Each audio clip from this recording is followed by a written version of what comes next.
તો બાળકો આજે આપણે એક સરસ મજાની વાર્તા જોઈશું। વાર્તાનું નામ છે સમજુ બકરીઓ। તો બાળકો નદીના કાંઠે એક નાનું ગામ હતું।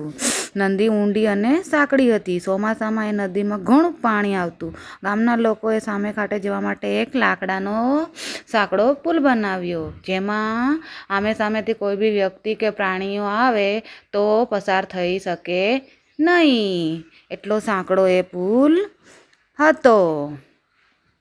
તો ચલો જોઈએ આપણે બે સમજુ બકરીઓની વાર્તા।